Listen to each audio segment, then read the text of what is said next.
Well, welcome to week 2 of our little lockdown here this season. I hope that you're doing well and that your family is doing well, that you've escaped all of the pandemic that's going around, and that you're still have your sanity and your family is enjoying its family time together, and you're still able to work and earn paychecks and all the different things that go into that. Really praying for God's guidance and wisdom and His protection through this entire time for everyone.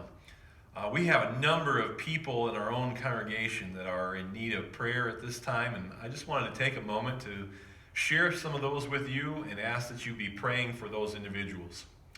The first of those, Dave Pence has been on hospice for a time.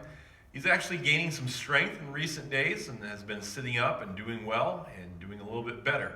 And so we're encouraged by this, but ask that you continue to pray for him. Harry McCord is still in the hospital. He's in the rehab section of the hospital now, not in the medical section.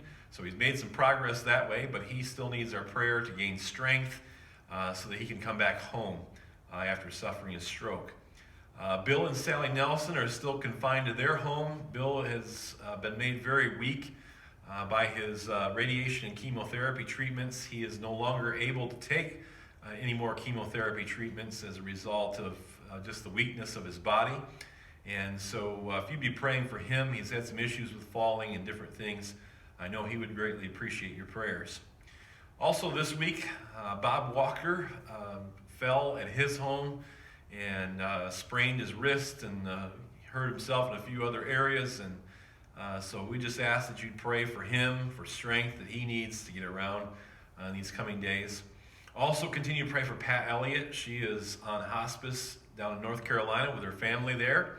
And we just pray that she would continue to be strengthened and encouraged, and that they also, as they're taking care of her, would experience that same kind of strength that they need.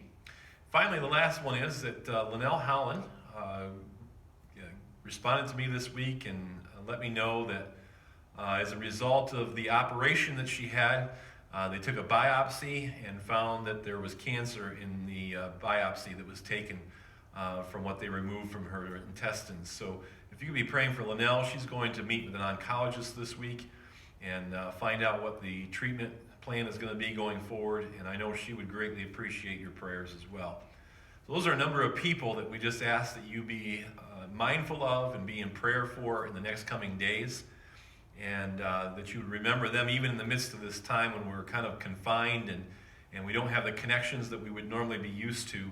It's especially important for some of these that are struggling because they are by themselves. Just like Harry, for instance, in the hospital, no one's able to go visit him or see him, and so he's a little bit confused and a little bit lonely. And we just need to be praying that God's comfort will be with people that are in the hospital right now, that are in those circumstances and in similar ways. And so be praying for these individuals this week, and be praying that God will continue to work in our nation and our land so that we can be able to kind of resume some normal activities of going to work and being out in public and different things. And we know that He will take us through this time safely and fully. But we need your prayers as we continue to go forward with that.